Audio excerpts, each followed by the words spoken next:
ಉತ್ತರ ಪ್ರದೇಶದಲ್ಲಿ ವಿಪರೀತ ಪ್ರಮಾಣದಲ್ಲಿ ಮಳೆ ಸುರಿತಾ ಇದೆ. ಕೆಲವೊಂದು ಕಡೆಗಂತೂ ಈ ಪ್ರವಾಹ ಪರಿಸ್ಥಿತಿ ಎದುರಾಗಿದೆ. ನಾವು ನಿಮಗೆ ತೋರಿಸ್ತಾ ಇದ್ದೀವಿ ನದಿ ಉಕ್ಕಿ ಹರಿದ ಪರಿಣಾಮ.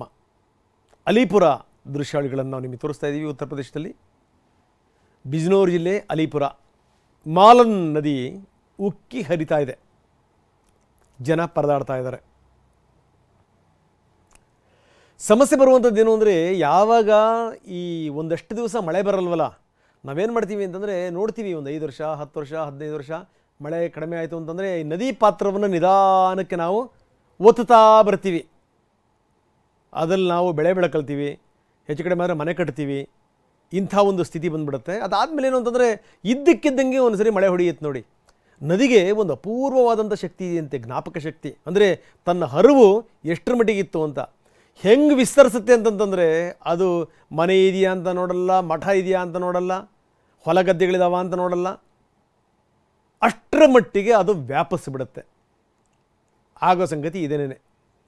ಇನ್ನು ಮುಜಫರ್ನಗರದಲ್ಲಿ ನೋಡ್ತೀವಿ, ಇದ್ದಕ್ಕಿದ್ದಂಗೆ ರಸ್ತೆ ಹೆಂಗೆ ಕುಸಿತು ನೋಡಿ.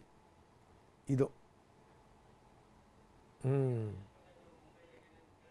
ಅಷ್ಟರ ಅಲ್ಲಿ ತನಕ ನೀರಿದೆ ಅಂತ, ಅದು ಕುಸಿದು ಬಿದ್ದಂಥ ಸಂದರ್ಭದಲ್ಲಿ ನೀರು ಕೂಡ ಕಾಣ್ತು.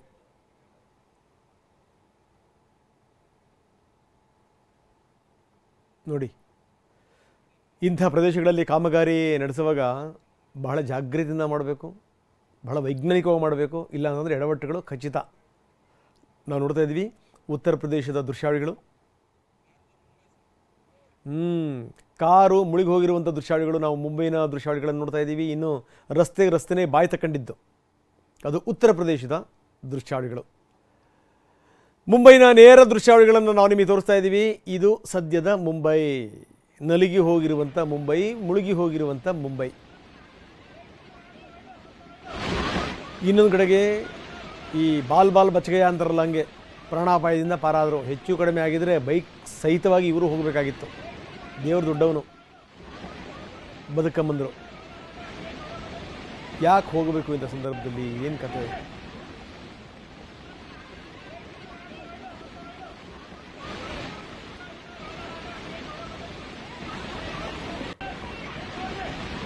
ನಾವು ತೋರಿಸ್ತಾ ಇದ್ದೀವಿ ಎರಡೆರಡು ದೃಶ್ಯಾವಳಿಗಳನ್ನು. ಒಂದು ಮುಂಬೈನ ದೃಶ್ಯಗಳು, ಇನ್ನೊಂದು ಒಂದು ಸ್ವಲ್ಪದರಲ್ಲಿ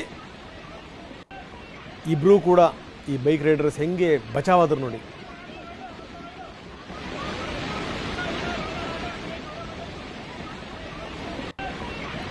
ಒಂದು ಸ್ವಲ್ಪ ಎಡವಟ್ಟಾಗಿದ್ದರೆ ಕೊಚ್ಕೊಂಡು ಹೋಗ್ತಿದ್ದಿದ್ದು ಬೈಕಲ್ಲ, ಬದುಕೇ ಕೊಚ್ಕೊಂಡು ಹೋಗ್ಬಿಡೋದು. ಬದುಕೇನೆ ಹೆಂಗೋ ಬಚಾವಾದರು.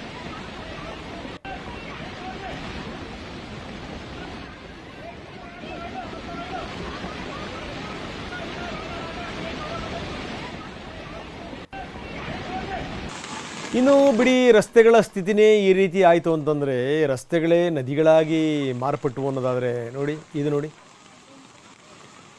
ಅದರ ಮೇಲಿನ ಸೇತುವೆ ಗತಿ ಏನಾಗಬೇಕು. ಅಲ್ಮೋರಾ ದೃಶ್ಯಾವಳಿಗಳನ್ನು ನಾವು ತೋರಿಸ್ತಾ ಇದ್ದೀವಿ ಉತ್ತರಾಖಂಡ್ನಲ್ಲಿ. ಆ ನದಿಯ ಹರಿವು ನೋಡಿ ಹೆಂಗಿದೆ ಅಂತ. ಸಿಕ್ಕಂಡ್ರೆ ಮುಗೀತಲ್ಲಿ ಕತೆ. ಅಲ್ಮೋರಾ ದೃಶ್ಯಾವಳಿಗಳನ್ನು ನಾವು ನಿಮಗೆ ತೋರಿಸ್ತಾ ಇದ್ದೀವಿ. ಉತ್ತರಾಖಂಡ್ನ ಅಲ್ಮೋರಾ, ಅಲ್ಲಿ ಸೇತುವೆನೇ ಕೊಚ್ಕೊಂಡು ಹೋಗಿದೆ.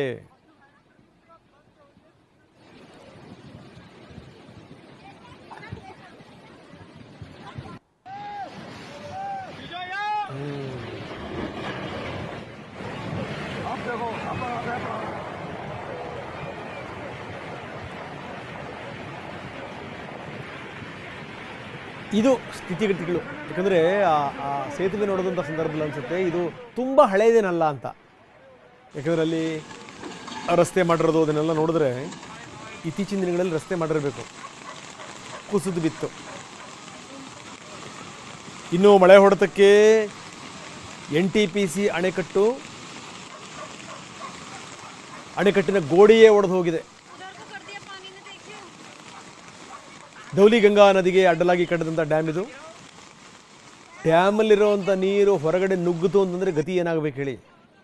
ನಮ್ಮ ಊರಿನಲ್ಲಿ ಅಕ್ಕಪಕ್ಕದಲ್ಲಿ ಏನಾದರೂ ಒಂದು ಕೆರೆ ಕಟ್ಟೆ ಹೊಡೆದ್ರೇನೇ ಅಕ್ಕಪಕ್ಕದಲ್ಲಿ ಅಡವಟ್ಟುಗಳಾಗ್ತವೆ.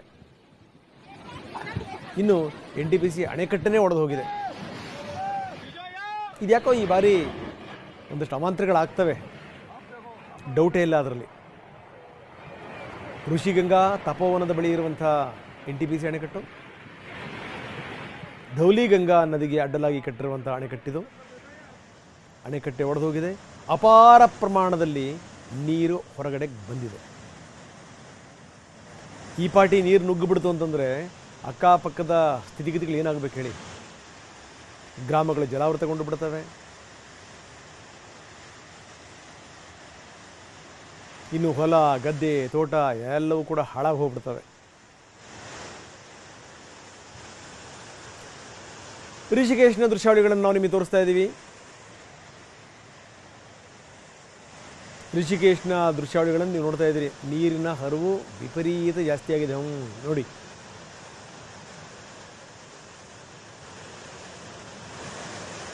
ದೊಡ್ಡ ಪ್ರಮಾಣದಲ್ಲಿ ಮಳೆ ಬಂದಂಥ ಸಂದರ್ಭದಲ್ಲಿ, ಅದರಲ್ಲೂ ಅಕ್ಕಪಕ್ಕದ ಕಡೆಯಿಂದ ನೀರೆಲ್ಲ ನುಗ್ಗದಂಥ ಸಂದರ್ಭದಲ್ಲಿ ಅತ್ಯಂತ ಸಹಜವಾಗಿಯೇ ಜಾಸ್ತಿ ಆಗುತ್ತೆ. ಗಂಗಾ ನದಿಯ ಒಳಹರಿವು ವಿಪರೀತ ಜಾಸ್ತಿ ಆಗಿರೋದು, ಆ ಮಟ್ಟವನ್ನು ಕೂಡ ನಾವು ನಿಮಗೆ ತೋರಿಸ್ತಾ ಇದ್ದೀವಿ. ಹೀಗೆ ಉತ್ತರ ಭಾರತದ ಬೇರೆ ಬೇರೆ ಭಾಗಗಳಲ್ಲಿ ವಿಪರೀತ ಪ್ರಮಾಣದಲ್ಲಿ ಮಳೆ ಆಗ್ತಾ ಇದೆ. ವಿಪರೀತ ಪ್ರಮಾಣದಲ್ಲಿ ಈ ಬಾರಿ ಏನೇನು ಅವಾಂತರಗಳನ್ನು ತಂದು ಬಿಡುತ್ತೋ ಅನ್ನುವಂಥ ಭಯ ಇದೆ.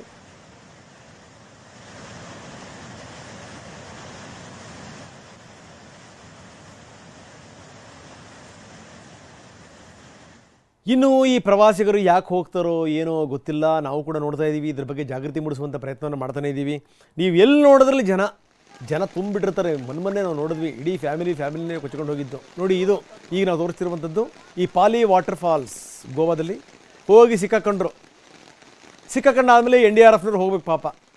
ಅವ್ರ ಜೀವ ಅಡ ಇಟ್ಟು, ಅವ್ರ ಜೀವ ಪಣಕ್ಕಿಟ್ಟು ಇವ್ರನ್ನ ಬಚಾವ್ ಮಾಡಬೇಕು. 150 ಜನ ಸಿಕ್ಕಾಕೊಂಡಿದ್ರು. ವಿಪರೀತ ಪ್ರಮಾಣದಲ್ಲಿ ಆಕ್ಸಿಡೆಂಟ್ಗಳಾಗ್ತಾ ಇವೆ. ದಯಮಾಡಿ ಯಾರಾದರೂ ಊರು ಬಿಟ್ಟು ಹೋಗುವಂಥವ್ರು ಯೋಚನೆ ಮಾಡಿ. ಟೂರ್ಗೀರ್ ಹೋಗುವಂಥವ್ರು.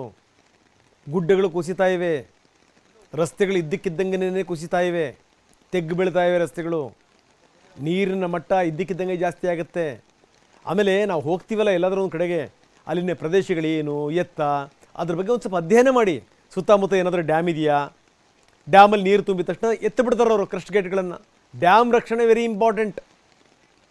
ಕ್ರಸ್ಟ್ ಗೇಟ್ಗಳನ್ನು ಎತ್ತು ಬಿಡ್ತಾರೆ. ಎತ್ತದಂಥ ಸಂದರ್ಭದಲ್ಲಿ ನೀವು ಆಟ ಆಡ್ತಿರುವಂಥ ಕಡೆಗೂ ಕೂಡ ವಿಪರೀತ ಪ್ರಮಾಣದಲ್ಲಿ ನೀರು ಬರಬಹುದು, ನಿಮ್ಮನ್ನು ಕೊಚ್ಕೊಂಡು ಹೋಗಬಹುದು. ಮೊನ್ನೆ ಪೂನಾದ ಹತ್ರ ಆಗಿದ್ದು ಅದನ್ನೇ, ಲೋನೆವಾಲಾದ ಹತ್ರ ಆಯ್ತಲ್ಲ ದುರಂತ, ಅದೇ ದುರಂತನೇ ಆಗಿದ್ದು. 9 ಜನ ಫ್ಯಾಮಿಲಿಯವರು, 9 ಜನರಲ್ಲಿ 5 ಜನ ಕೊಚ್ಕೊಂಡು ಹೋದರು.